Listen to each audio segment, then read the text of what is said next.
Good morning, ladies and gentlemen. My name is Alan Tidwell, and I'm the director of the Center for Australia, New Zealand, and Pacific Studies. It's a pleasure you could join us today to listen to Satyendra Prasad, who is the climate lead for Abt Associates based in Australia. He was Fiji's ambassador and permanent representative to the United Nations from 2018 to 2022. Of course, also ambassador to the United States and accredited to Canada as well.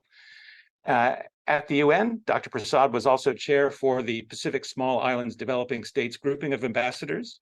He was previously worked with the UK's Department for International Development and the World Bank governance programs across the Pacific Islands, South Asia, Eastern Europe, Africa, and across many fragile and conflict-affected states.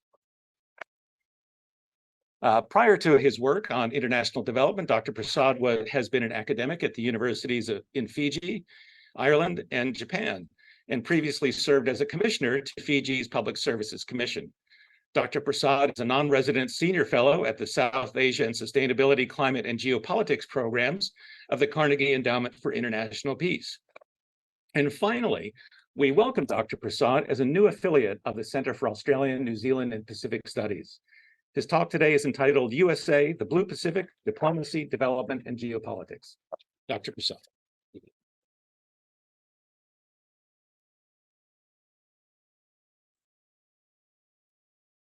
Thanks, Professor Allen. If I can find the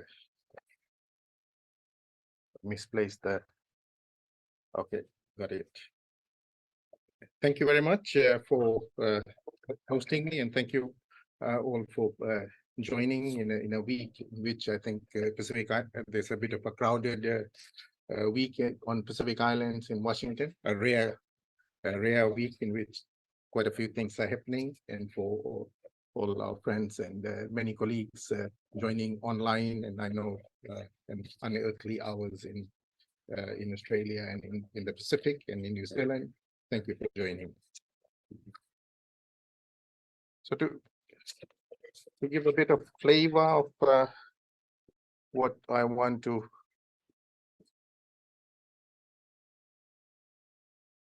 say.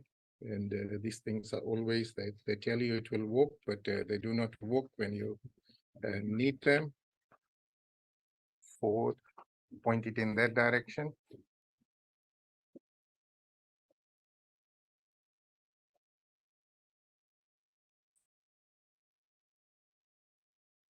Yeah, see, I told you that they have a way of behaving. I can do it.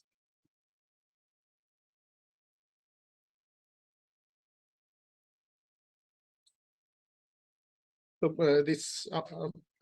my talk, and thank you, Professor Allen, for hosting us, is in the margins, or in the aftermath of a much larger and very significant second Pacific Island Leaders Summit concluded, but there are several events related to that are still happening.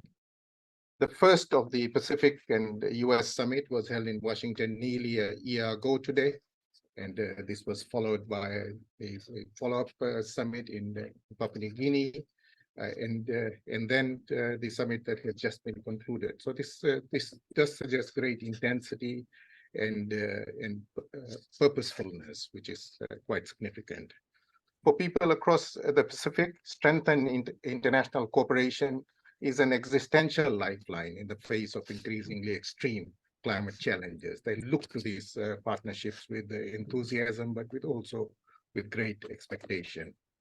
As sea levels rise, groundwater turns brackish, and infrastructure degraded by climate-induced disasters, nations across the Blue Pacific must enhance engagement with the global community, for in this lies their very survival. And so I want to spend some time this morning reflecting on several things. First, I want to say why the Pacific, the blue, and I use the term Blue Pacific, matters to the world. As a citizen of Fiji and of the Blue Pacific, I feel that we offer perspectives on a part of the world that is often overlooked, and help to present to international audiences why this region really matters. This may not always be very obvious to external audiences, but as well I hope as a former ambassador, I can share my thoughts and insights onto how I think US is engaging with the Pacific and my own perceptions of that. In a sense, I've had the privilege of being able to see both sides of this coin. But there are four parts that I will try to comment on within 30 minutes, if that is still available to me. First, on the US and Pacific relationship and just the nature of the relationship. Second, have a discussion on the sense of how similar and how different US and the Pacific are. And it goes without saying that both parties are still trying to understand each other, and there's difficulties in understanding each other's perceptions and in framing discussions around that. Third, and I know this is probably for many in the audience, and how does this relate to the geopolitical contestation underway across the world, but certainly with an elevated intensity in the Blue Pacific. And finally, I want to make some, I hope they're bold proposals for how I think US and Pacific relations can shape up going forward in the medium term, well, 10 years and beyond. So to first, if we can go to the next slide. This is to give a visual of what the Blue Pacific looks like. Those things in colors are the exclusive economic zones, and that gives you a sense of the size and proportion of a region of the world that we are talking about. But first, let me start by saying why I'm using the term Blue Pacific. We have had a multitude of phrases describing geographic regions like Asia Pacific, Indo-Pacific, and Oceania. And why do we need another? The Blue Pacific acquired greater currency pretty recently. It helps to represent Pacific Ocean and its island nations, not just as a collection of individual states, but as a continent that is united by a shared geography, culture, institutions, sets of interests. This is not to say that the Pacific community doesn't share interests with its Asian neighbors, but more to highlight and emphasize the cultural and historic connections that tie these nations together. I use the term Blue Pacific very purposefully in this way, and you can think about Europe as a term holding similar images. Seeing the Blue Pacific visually is probably a good way to convey the power of this idea. Conventional maps tend to portray the Pacific Ocean as a vast extent separating America and Asia. In this visualization, it is easy to think of Pacific Island as empty dots, neutral void of people and communities. Nothing could be further from the truth. On this slide, you can see that the same Pacific region with exclusive economic zones of countries and territories are highlighted. And these economic zones span some 10 million square miles of those blue and purple and black colors, making up 10% of the world's ocean surface, just the exclusive economic zones. But if you count the waters that are associated beyond the economic zones, they together constitute something like a fifth of the size of the surface of the planet. So when the president of USA, the mightiest superpower, met with Pacific leaders on Monday, he would have known that he was meeting leaders of the world's largest continent, the Blue Pacific. And that's an important way in which Pacific leaders and islanders are beginning to project this region. An equally significant fact that this map shows is how, and this is very crucial, US itself is part of the Blue Pacific. So if you see the sort of dark gray and parts or the black parts, these are US. So US is essentially a part of the Blue Pacific and a very significant and large part of the Blue Pacific with large exclusive economic zones, and these are sovereign territories of the US. And when you project and enlarge the maps in this way, US becomes right at the center stage of the Pacific. So when the summit took place, it was not too distant, a large continent and large superpower talking to each other, but neighbors having conversations with each other. And that framing to me is quite important in how we think about the possibilities that lie ahead. So the US is an integral part of the Blue Pacific. This perspective is often lost. I regularly meet many Americans, including American diplomats who are genuinely surprised by this. And when they come to grips with it, it does change, begin to change perspectives very fast. Can we go to the next slide, please?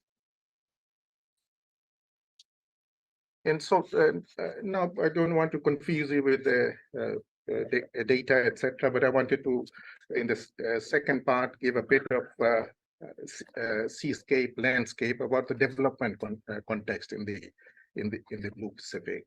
These are the SDGs, the Human Development Goals that all countries have agreed to, to various processes. And the purpose of saying is that each of them, poverty, health, education, etc., the top bars in red it is where the Pacific is, and the middle they are the world Pacific, the world. All the countries should have been about here, but this is where they are generally the developing is, but seeing each of the boxes, Pacific flags or all of them are below the global average. So that's a snapshot of where they are, and this should be concerning and unsettling in and of itself, but it is even more so because the gap between Pacific and where the rest of the world is widening.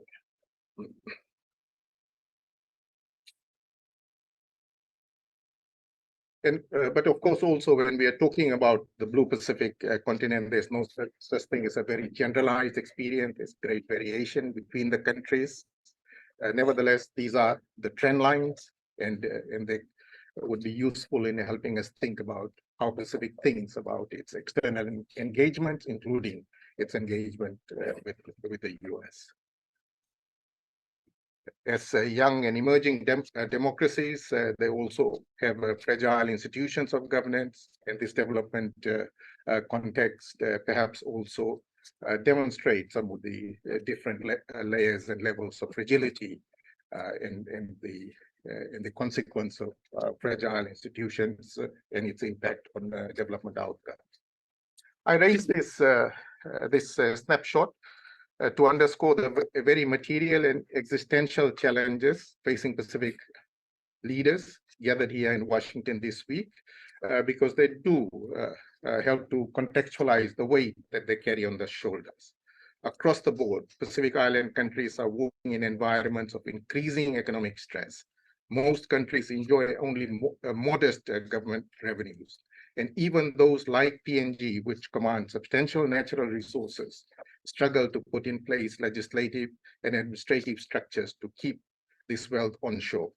Given this, that there's never enough public funding to meet the development demands, the Pacific's progress towards broad-based economic development remains frustratingly limited. So failure to make progress on human development does not make the Pacific unique.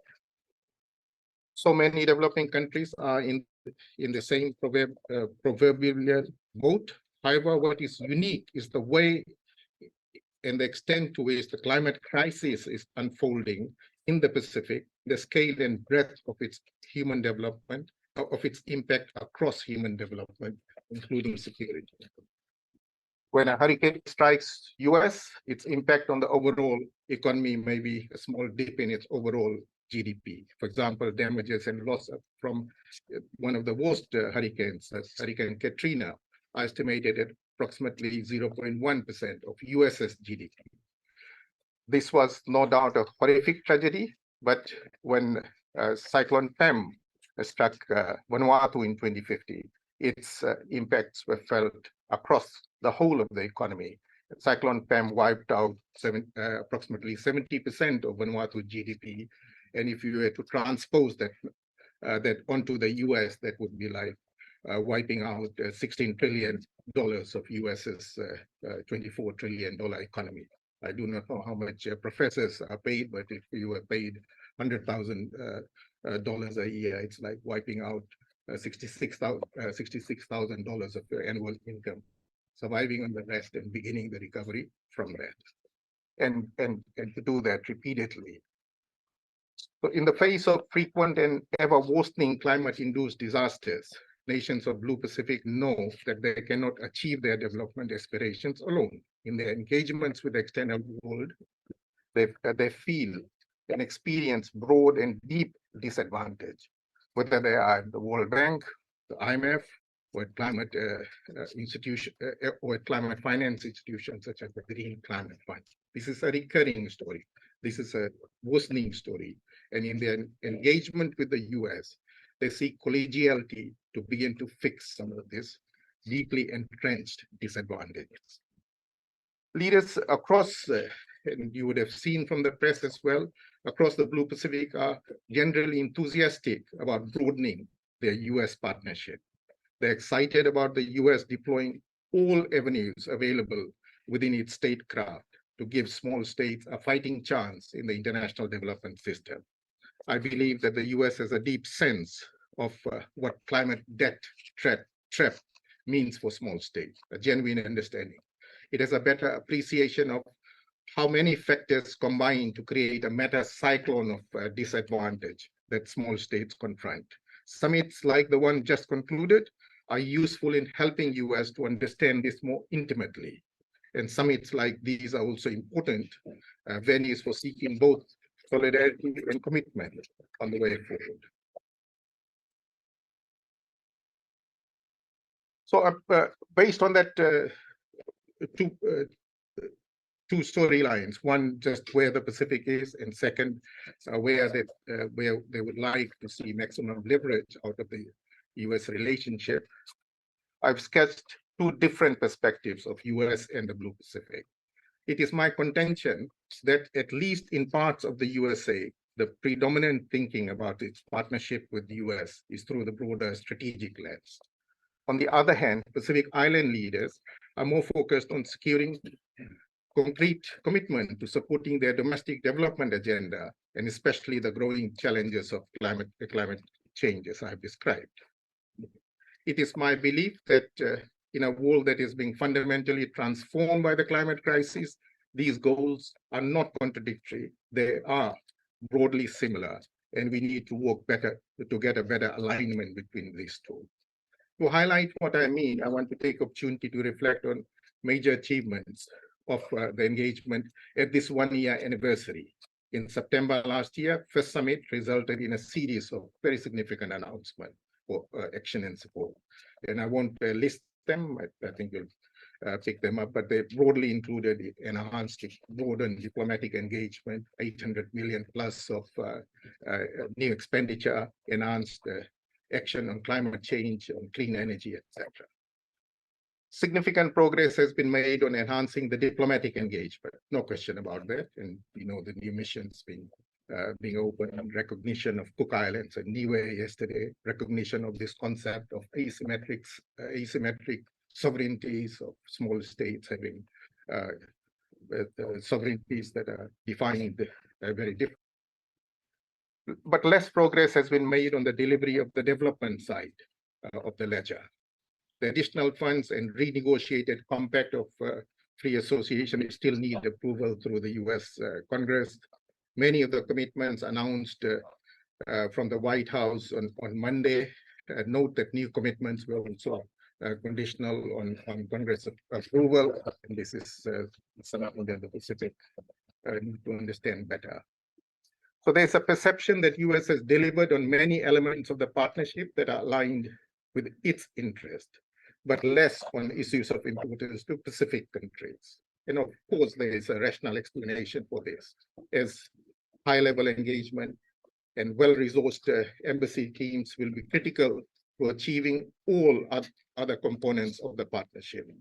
However, for this new engagement to be enduring and long-term, the US would do well to recognize that development and climate change are political imperatives in the Blue Pacific. Delivering on these climate and development outcomes is not negotiable as far as the way in which Pacific see it. Likewise, Pacific Islanders would do well to understand better the challenges facing their US counterparts. Much of the external coverage of this second summit over the last 48, 72 hours has framed the dialogue as a charm offensive. And in the analysis, commentators warned the US to ensure that it balances its security concerns with the development priorities of the Pacific better, lest it appears to be preferencing the security side over and above the security interests over and above the development aspirations. This analysis is half right.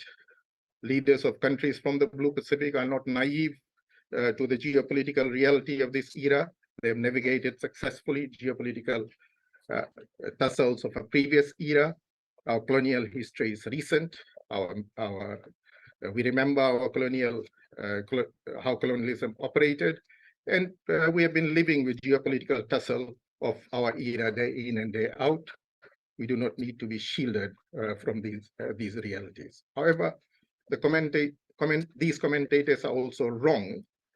The absence of Solomon Islands at the summit highlights that the balance is fragile. The region is diverse, and it will have diverse views, and get used to that. This cautions us that the consequences for not carefully managing these relationships are high. Pacific Island Forum Secretary General Henry Puna, who's also in town now, put it well when he recently advised development partners to avoid strategic manipulation in the region. I have also reminded those who will listen that agency matters. Pacific Islanders are writing their script. They are shaping their national narratives. They will make mistakes, but overall, they will also do the things that are right. The story of the Blue Pacific is the story of people, communities, and leaders of the Blue Pacific. They will write this chapter. So these competing interests are not going to change anytime soon. The US has a long-term view of its foreign policy objectives. Pacific Island countries are equally clear-eyed about their long-term priorities, which is centered on enhancing development outcomes, mitigating the impacts of climate change, and adapting their societies and their economies to operate now in a climate changed era. They also ask quietly, mainly to themselves, how long into the future can they be stable societies and feasible states in the face of runaway climate change? So my sense of progress to date is that it has been a bit of a give and take. There's no point in not being frank about that. However, a new era of engagement is within reach. US and Pacific cooperation on illegal fisheries, for example, has made much progress. This is fantastic. But in international negotiations, Pacific leaders often find themselves on the other side of the table in so many conversations, including now crucially on loss and damage and on climate finance, for example. Nevertheless, the predictability of summits has this beauty. They have a way of signaling a fast track for resolving or making progress on issues on which Pacific and US may find themselves on other sides of the negotiating tables.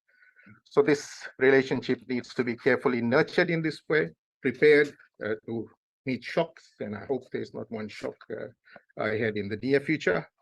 As a citizen of the Pacific and long-term observer of our politics, I know that a stop-start approach for us normally means stop and never restart.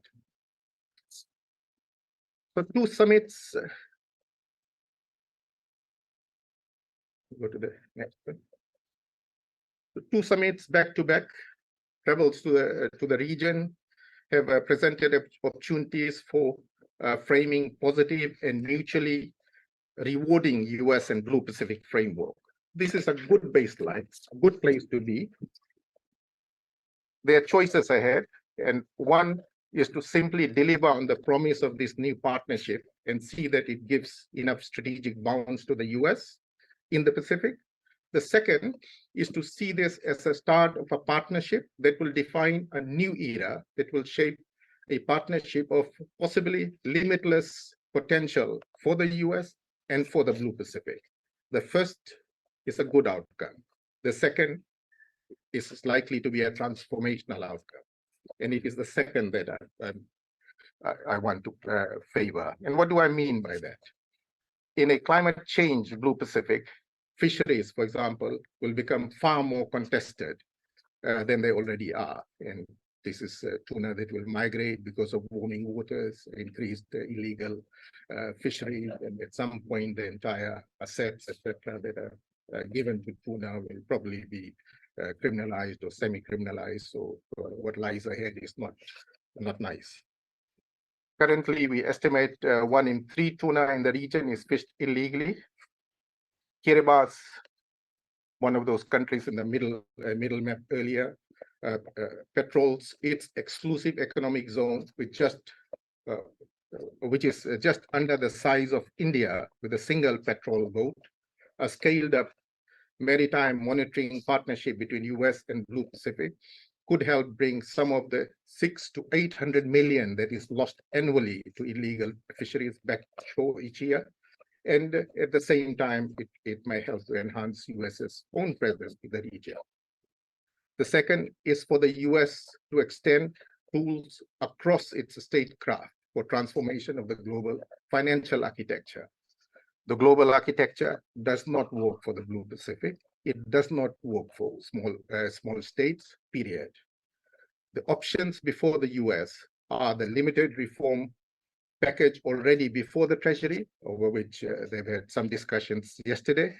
And another option is a substantive and a real step up in ambition, and I encourage US to take the latter. The third area is deeper collaboration on climate finance and its associated technical know-how and capacity. The US and Pacific are well placed to work with US foundations, US private sector, non-state actors for adaptation solutions at scale in the region. The region will continue to face a crushing climate debt, and financial solutions, simplified access to climate finance pools, rapid disbursement and operationalization, and rapid operationalization of programs on scale are all part of the mix. Equally, this has implications for how US aid and other parts of the US system operationalize support and assistance in this region. And I believe there's a lot of learning that lies ahead. Finally, climate proofing Pacific's infrastructure, and that remains a Herculean task. Solutions to date are largely unimpressive. More of the same is a sure death sentence for many of the small states. Delayed infrastructure investments would lead to ruptures in supply chain, connectivity, trade, and eventually security across this region. So some of my concluding remarks, and that's been a bit depressing tour, but let me make some concluding observations. First is that beyond states simply become no longer viable for human existence, and even broader risk is an expensive wave of highly unstable states across the vast Blue Pacific. And that if the trend lines that I tried to capture in the table say something, you're headed into that space where across the Blue Pacific, you may be looking at highly unstable and states that are on more of a nature of fragile states across this. This will have consequences for us in the region. This will have global consequences as well. These consequences will be felt in international trade, as now you see in the North African of Somalia and in that part of the world, in maritime security, and in regional peace. When seen this way, a far more expensive US and Blue Pacific partnership is an essential investment in the security and well-being of US first and foremostly. Fisheries security is exclusive economic zone security. Economic zone security is maritime security. Maritime security is security across the whole of the Blue Pacific, of which, as I tried to say, US is also a central part. The second of my concluding remarks is that all states, without exception, are ready to, from the Pacific side, are ready to engage in a far broader way than what appears on the table today. Recall my earlier point that international engagement is of existential importance to many nations of the Blue Pacific. The world is our proverbial oyster, but to capitalize on this will require a new approach in diplomacy and engagement.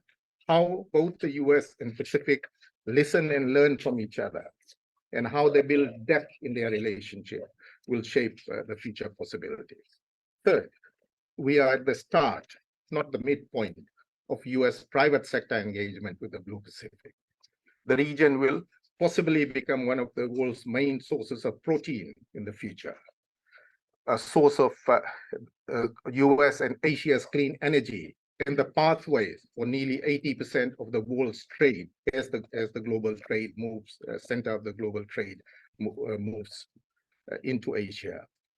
There is no reason for Google and Meta to not be able to operate out of the Pacific. There's no reason for US businesses to be able to drive the development of blue economies across the region and make Blue Pacific home to showcase US technology and financing innovations, more importantly.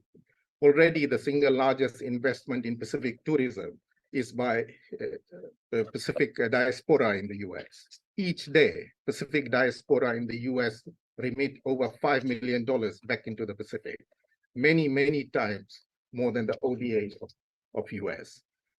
The US remittance has the potential to cross the 1 billion mark per year mark by 2030. The US and Pacific two-way trade has the potential to cross 5 billion by 2030. And it is time to put some milestones and markers on these emerging relationships as hangers to move it forward.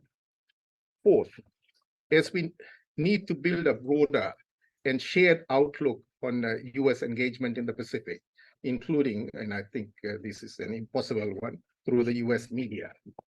A shared perspective is sadly very missing. As an occasional reader of Washington Post and New York Times and their coverage of the Pacific, I continue to be surprised, mainly shocked at analysis and spin often associated with those rare coverage of events in the Pacific. PM Sogavare's non-participation, Prime Minister of Solomon Islands, non-participation has got more media space than the summit itself. And the coverage of the summit has been squarely framed within the context of China. Quite spectacular, but this is where we are, pretty low raised. Finally, and I want to stress that a stable and rising Blue Pacific is the surest pathway to ensuring that competition and contestation with China can be managed. Small Pacific states will have agency, voice, and crucially, choice in engaging in managing the geopolitical contestation if they are prosperous. They will be prosperous if they are stable. Getting there means that the Pacific will need to make calculated development choices in an increasingly climate-stressed future. Getting there will also mean that the US will need to understand what good development means for small island states. Many of the best designed development interventions do not survive their first contact with small island states. There is much learning for development practitioners ahead. Done right and with sufficient imagination, it is possible to foresee US becoming a full part of the Pacific Island Forum in future. If that were to happen, a larger and fully integrated Blue Pacific economy becomes imaginable. My hope is that the second summit is remembered as the summit where some of these ideas and this ambition were first played out with some seriousness. It is possibly time to start these conversations, and I hope, Professor Tidwell, that Georgetown can play an important part in shaping and driving these conversations to the logical conclusions that I've framed. Thank you very much.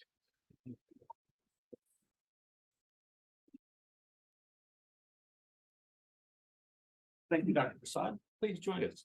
What I'd like to do would be to open it up to the floor to questions, but perhaps while you're mulling over your question, I might jump in first. And I'm just curious, you've done a wonderful job of and a very, I think, optimistic and forward-leaning analysis of where we are in the Pacific and what potentially is before us. One question, though, is where do the U.S. allies and partners fit into this image? Your focus has been on the United States, but I'm just curious if you could include some of the others in your analysis. Where do you put Australia, New Zealand, Japan?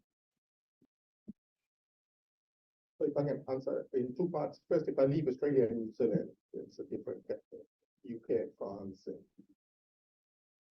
so have territory in the region, and they're part of the region in many ways, the French, Polynesia, New Caledonia.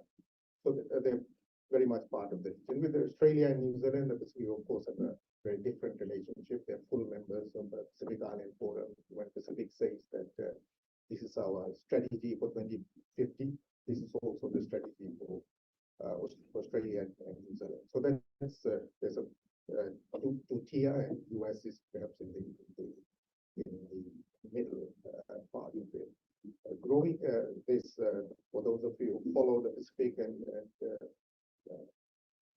international relations these days, these partners of the Blue Pacific, these countries that I've just described, including Japan and Korea and others, who are beginning to work together. And I hope the ambitious side, what it translates into, is more joined up work by the partners of the Blue Pacific in dealing with some of the meta challenges. Right? The meta challenges may be infrastructure, connectivity, and security as well. While the bilateral partners, Australia and New Zealand, both deepen and broaden their engagement across the whole sector. So there's ways of thinking about it. But generally, starting, if you asked me this question 3-5 years ago, I'd say these were disconnected efforts to engage with the Pacific, and now partly driven by the geopolitical contestation. There's emergence and early efforts to bring pieces together, but it's early, very early days. Thank you. Open it to the floor, please. So I know you didn't want to talk about China, but I have a question about. Sorry, could you just identify yourself? The United States. So I know you want to talk about China, but I was concerned about the competition between bases, military bases in that region with China and the United States, and how that fits in. China's operating in Cuba now. They're spreading their bases between Central America and South America as well. So how is that going to play out with the competition between the U.S. and China military perspective in that region? So I concluded with the last very deliberately portrayed that image of now the Blue Pacific. And if you actually see the Blue Pacific, if you actually see our planet, this is how it looks like. It's from the center of the world, which is us in the Pacific. And you can see how inconsequential Washington is from this perspective. So far away, so distant, and so small. Equally, China is. So when Pacific frames itself, this is how they frame themselves. It is about them and their interests. So in the competition, I think, let me make 3 points. No, I'm very happy to talk about China and US contestation. Why will I not want to talk about it? I'm no longer a diplomat, so I'm very, very free to talk about it. I left the infrastructure challenge and gave sense of the infrastructure challenge. And you probably know that these are expected investments to on BBC, on most countries make ports, you can deal with them on 20 years, that kind of investments. Tuvalu needs to do that every 10 years because of climate change. So trying to incline that, and how they only need to do that every 6 to 7 years. The tarmac gets softened over time. When Tuvalu does that, its airport fits by the World Bank as it is doing. It is borrowing something like $25 million US, not a big deal in the equation, but $25 million in Tuvalu is a third of its GDP. So that would be like if you were fixing up Ronald Reagan Airport or Dallas Airport every 10 years and paying 17 trillion, about $6 trillion every 6 to 7 to 10 years, $6 trillion to rebuild a single airport. I think if Treasurer Yellen would sign that check, there'd be upheaval across US for that type of investment. So that is the scale of the infrastructure challenge, just in that one example. And the Pacific Islands need to make logical choices, and this Tuvalu cannot not have a functional airport. It's not a choice. None of the countries can, maritime countries cannot have deep water ports. Right? It's part of it. That's how they're structured. So that's one part that looks that encourages them to look for support and investments from, and they want to be able to make best choices. That's one thing. The second is that both the US and China are large economies, and they will traverse these waters. 80% of world's trade will somehow move through these waters, right? Or the northern routes, southern routes, middle routes, etc. And both will and must, as large economies, ensure that trade can move securely, and that if there are emergencies on the way, they should be able to seek assistance. So that as this trade deepens and as both these economies grow exponentially, I hope, then you will see this contestation intensifies. In the nature, you have a sense of how significant the Blue Pacific is. I think it will you'll have a sense of it. I think the driver behind your question is whether Pacific is making the wrong choices if in infrastructure investments it is working with China. And my answer in a slightly nuanced way was that stable and healthy economies will make the right choices, and unstable and hugely debt-stressed countries will, if it is a necessary investment, such as an airport or a wharf, etc., will be forced to make more difficult choices. And our overall effort, therefore, should be to help these small states be able to make the right choices.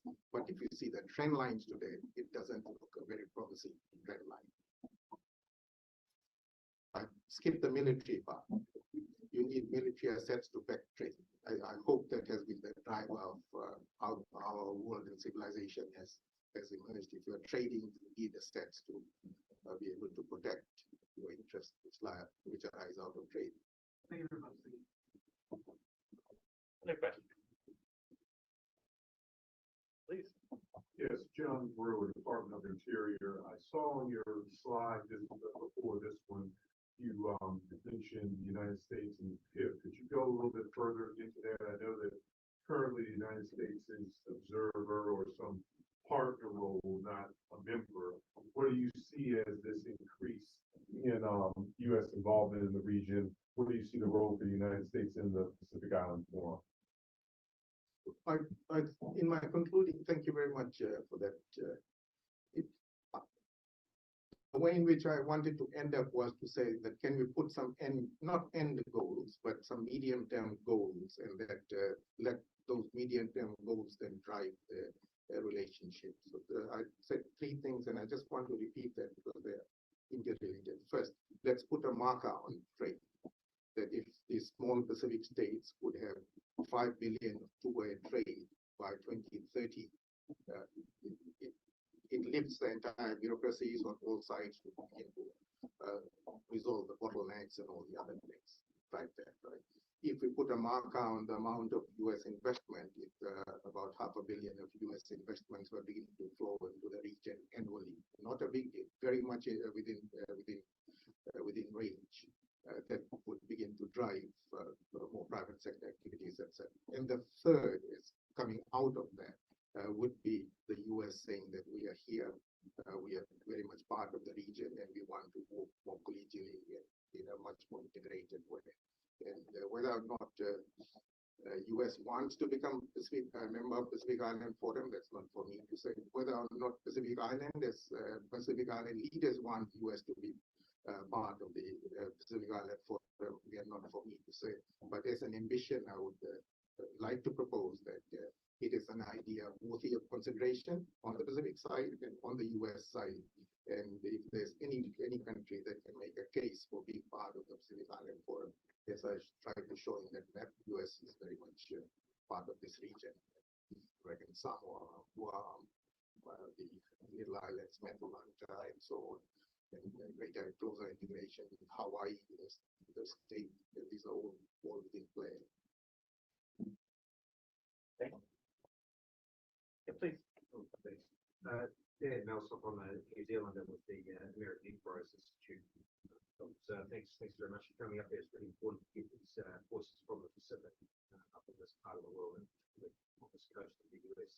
Thanks for coming through. What I'm interested to hear from you is if you were talking to the State Department or talking to the White House, if you were giving them some advice on what best they could do with the Pacific to help advance the Pacific interests and US interests, and you commented a bit about what they're doing already. But in order to keep that momentum up, what would you like to see from the Pacific, like to see from the US over the next few years to maintain that momentum? What sort of specific initiatives would you advise them to take? So thanks for that, asking me to sort of go into a bit of the detail of some of the things I already covered. So one part on the economic, I think I made it's quite clear the scale of the economic challenges. Right? And it is not within the gift of Secretary Yellen, but she's a very powerful voice in the international system, and US's weight in the international system is quite heavy.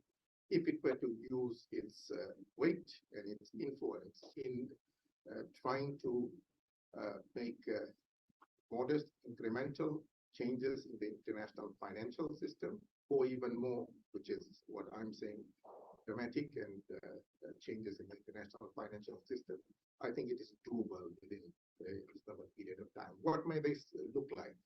What may this look like? And let me take 2 minutes to make a point which Fiji's Deputy Prime Minister only yesterday spoke about back in Fiji when he was talking to Asian Development Bank. If Indonesia needs to build 100 kilometers of road, let's say it borrows $100 million to build it, 100 kilometers of road. Indonesia has capacity, it doesn't need to import too many things, it has contractors, all of that. If Solomon Islands has to build 100 kilometers of road, it's under exactly the same condition, it probably has to borrow 400 million because the raw materials have to be imported and the contractors have to be imported and capacity has to be imported, all of those things for that. But they both borrow at exactly the same rates. And they both have to pay back concessionary and whatever else finances in the same.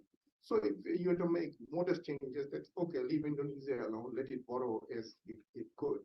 But when it comes to Solomon Islands and smaller states, could they pay back the same loan in, say, 40-year period, 50-year period, rather than the 20 or 30 you are giving to Indonesia? These are not unreasonable demands. They've been saying this for decades, but I think there's some focus on the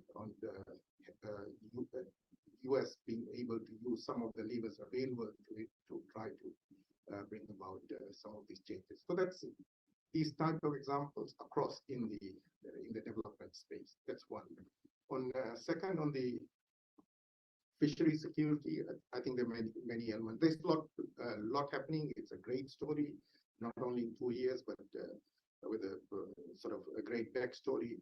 U.S. and Pacific cooperation in maritime security, on U.S. bringing the broader assets into play, ensuring fisheries security, understanding, sharing data on how ships, etc., moving in different parts of the U.S. are coming into play, and this increased domain awareness and consequence. So I think in this one, it is more about acceleration and seeing them to their logical conclusions. How would you know that increased U.S. coordinated and coherent investments are making a difference? I do not know. But the markers may be that the illegal fisheries and ending up on global markets has reduced by 5 or 10%. And people who make this type of mistake. So there's a whole body of things that the US could practically do more. And third, what I've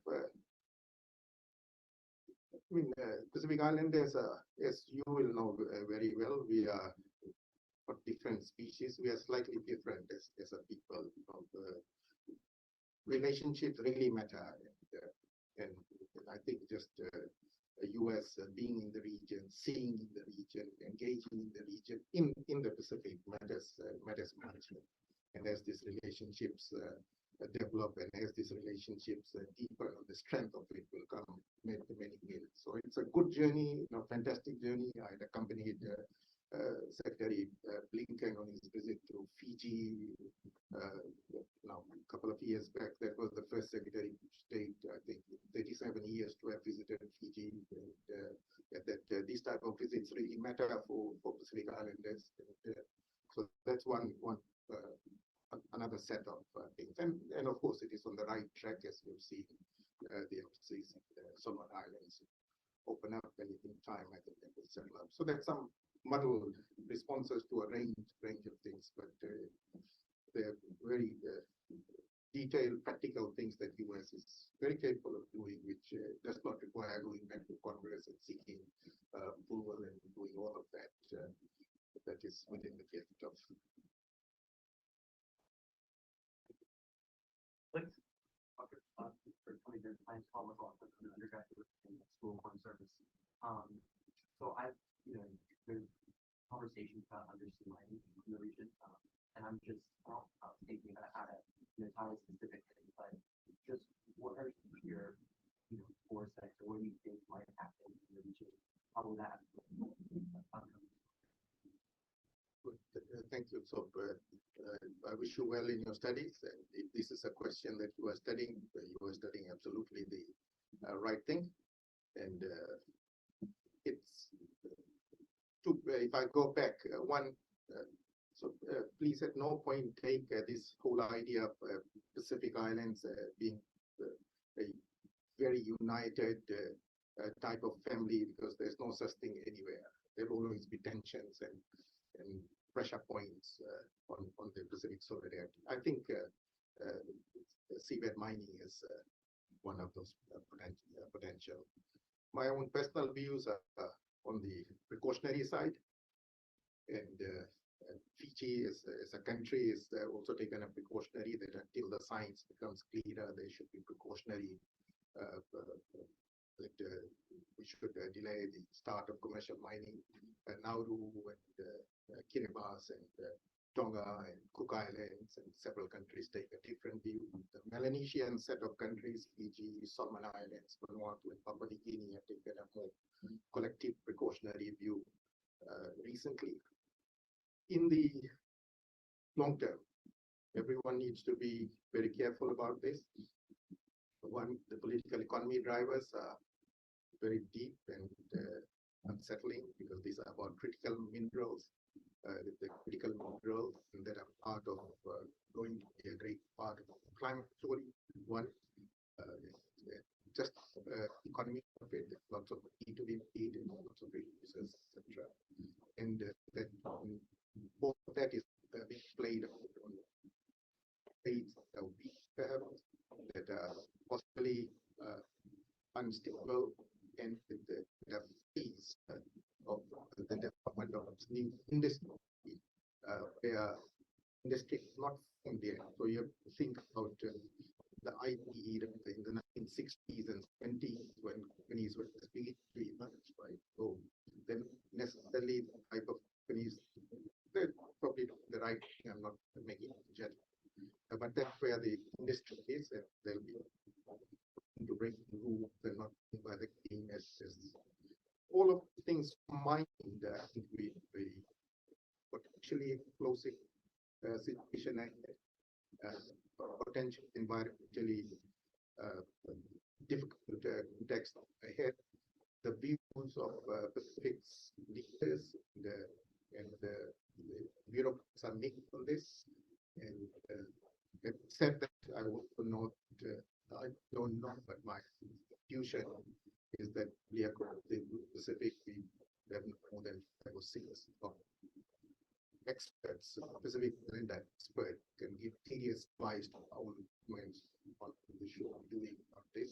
I hope I'm wrong. If someone has resources for this in Pacific capacity in this area, they would be good so they can more related basis. Long or short, I'm deeply worried about this. I don't think sufficient discussion about how this is going to shape. And I also think that unlike other areas, this is what the Pacific have a right to know, but it's of the best interest of the science and knowledge, the benefit of getting and the navigate all of the things that link based over. Yeah, the very difficult one. Stay with this, and I wish well. It's going to be what big story is going on. Well, we have time for a very quick question. Yes, so Dr. Prasad, my name is Moise Aziz. Given India's larger role in international politics now, and given that we have largely in diaspora in the countries, how do you see India playing a role in Europe and we should be that? Along with the partners of the Blue Pacific, there's an enhanced role of India in the region. Recently, Prime Minister Modi had a summit with the Pacific leaders in Papua New Guinea not too long ago. I believe that was the second or third summit. There are 2 or 3 trend lines. One, Pacific's trade with India is growing. Very good thing, very, very good thing. And I hope it will expand. And India's own exports into the region is growing. So that side is good. There's a few countries in the Pacific that have opened up embassies in, I believe, Nauru, and somebody else have opened up embassies. So there's a bit more Pacific presence in Delhi, which is also very good. India is providing, I think, motors to quite significant support in IT, renewable energy, upgrade power systems across the Pacific Islands, where it has great competitive advantage. It is also providing quite significant healthcare support. So that's a great storyline, and I'm quite confident that that relationship will continue to deepen and broaden, and an interesting relationship to watch. And I hope that India is able to work better together with the other partners like Japan and Korea, especially on some of the larger pieces, such as in digital connectivity and so on going forward. But great potential. Well, I'm sorry we've come to our end. And Dr. Prasad, I have to tell you what a joy it is to listen to you. What fantastic analysis, and I really appreciate that you took the opportunity to come here and allow us to hear your message. So thank you so much. Would you please join me in thanking Dr. Prasad?